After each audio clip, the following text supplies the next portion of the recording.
So, welcome to another bread baking session.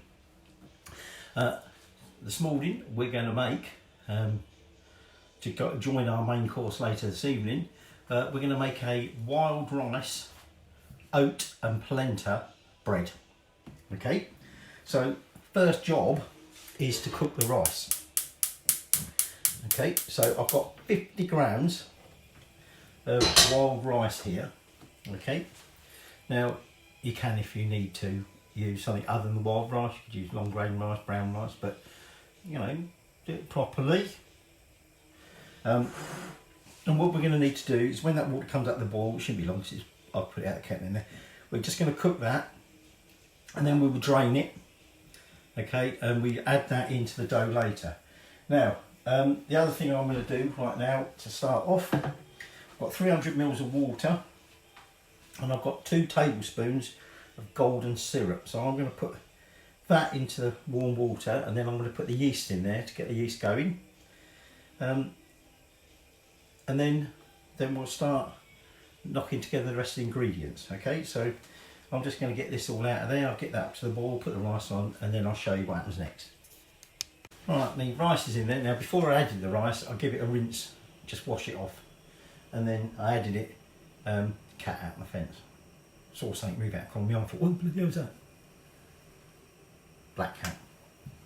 Next doors, I think. Anyway, that's coming up to the boil. I'll give it a rinse off first. We'll let that cook like it should, you know, we normally cook the rice. And then, like I say, we just drain that. So, I've got my yeast on the go. I've got my golden syrup in there. Sachet of easy bake yeast or whatever, okay. And we'll just let that get started.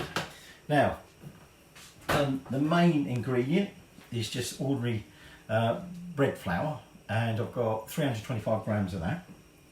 Okay, and then we're going to add to that some wholemeal flour, whole grain flour, 50 grams of that. Okay, in that goes. I've got 50 grams of rolled oats. Okay, in they go. And then I've got 50 grams of polenta, in that go. Right. Here's my spoon. So my rice is coming up to the boil. So we're just going to mix those together. The other thing we're going to chuck in at this point is some salt. How much salt did I have? 2 teaspoons. No, hang on, that's not a teaspoon, is it? Yeah, 2 teaspoons of salt. Okay, in that goes. And then some skim milk powder. Okay, and that's 2 tablespoons. Right, in that goes. So essentially, that is all the ingredients, the dry ingredients. Well, not essentially, it is. Right. So I'm just going to get this mixed together. Get in there. We'll have to be on that if we get it on the floor. Okay, I'm just going to get these mixed together. Just going to turn that down. Okay, so that's them all mixed. I'm now going to take my golden syrup, 300 mils, I don't know if I said, 300 mils of warm water, 2 tablespoons golden syrup. That will be the second 2 tablespoons of golden syrup. Had a little accident earlier. Something fell out of the cupboard, smashed everywhere. And of course, it knocks over the golden syrup one, which, you know, could have been one of the dry ingredients. No, let's have the stickiest. Right? So anyway, that's all mixed in there with the yeast. We're going to add that in.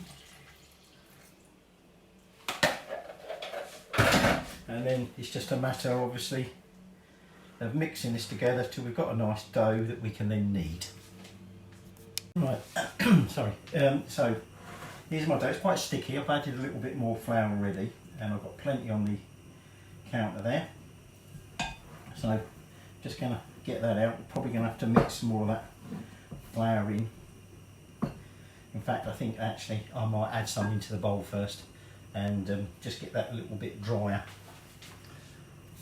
Okay, so my rice is draining and I've got my dough turned out, and I'm now just going to give it a knead for like 10 minutes.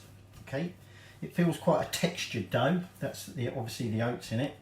It is still quite sticky, so make sure you've got plenty of flour. if yours is sticky. If you've got a sticky one, keep it flat. And then what we'll do is, after about 7 or 8 minutes of kneading it, that's when we're going to add in the wild rice and then just finish off the kneading. Okay, so that's it for now. We don't need the oven on because obviously we've still got to have our little rest and rise. Okay, so I'll come back to you when we're ready to add the rice. Okay, so what I've done is I've flattened out my dough and I've got my rice, and what I'm going to do is I'm just going to add this on top. Okay, and then what we're going to attempt to do is obviously get this all blended in to it, which is obviously going to be a little bit difficult to begin with. Mind that the rice ain't a bit hot. Okay, and obviously at first, because it's a bit wet, going on the floor, don't want to miss this. I'm actually going to have to get some more flour on it. To begin with, it's obviously going to be a little bit more awkward to knead it in. Okay, so I'm just going to get myself some more flour spread, and then I'm going to carry on kneading and mixing it in. Right, so more flour, continue a bit more kneading until you're happy that the rice is now all fairly evenly spread through. Okay, you do tend to lose the white flour, but you can see them black grains. So they're an indicator of how well you're doing. And then what we're going to do is we're going to stick it in, if you want a lightly oiled bowl, cover it over. Actually, I'll get my beeswax wrap out, and we're then going to leave it to rise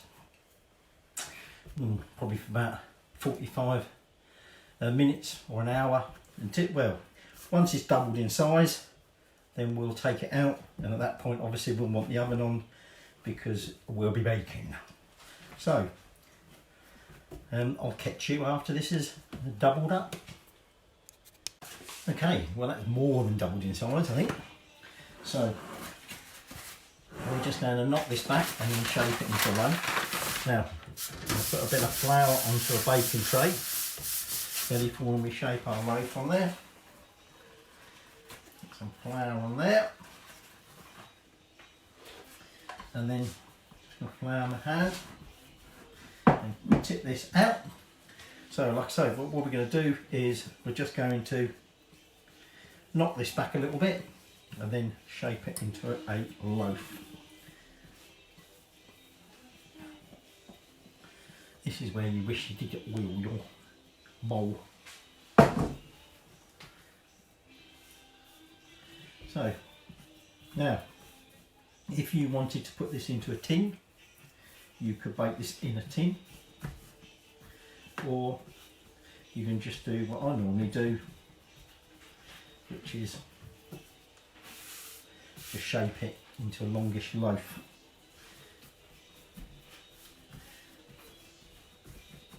So just make sure all them bits are joined back up.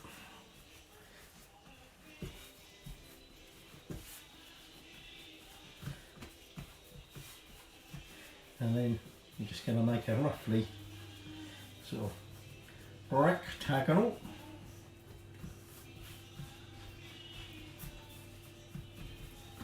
Okay, I've transferred that onto a tray with a bit of what's name on. I'm just going to put some slashes across the top, and then we're going to just cover that over, and we're going to leave that for another 45 minutes. Okay, so that's had some time. Okay, you can see it's risen nicely.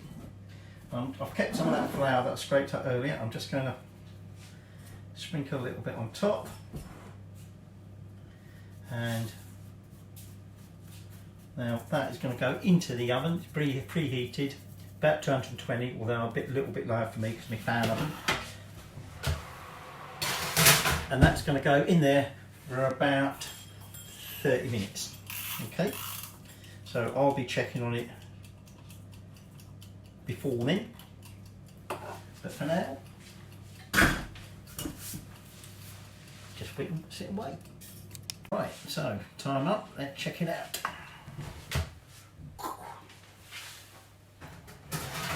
Certainly looks done on the outside at the top. So let's lift it up, check the bottom, yeah, all done. So we'll put that on that wire rack to cool, and that is your wild rice, oat and polenta bread, and we'll be enjoying it later.